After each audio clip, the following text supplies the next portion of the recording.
buɗe a rayuwarsa da neman mafita ma rayuwa. Akwai fa'ida na arziki wanda ana kiran fa'idan da salatun rizqi, yanda ake sallan neman arziki a gun Allah.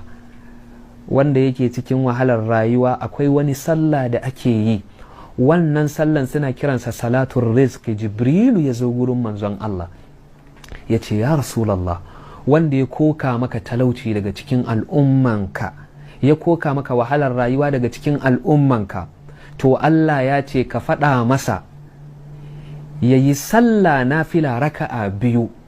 Raka'an farko ya karanta Fatiha, ya karanta suratul ikhlasi qul huwallahu kenan sau uku, ya karanta inna a'tayna kal kautsar sau uku a raka'an farko.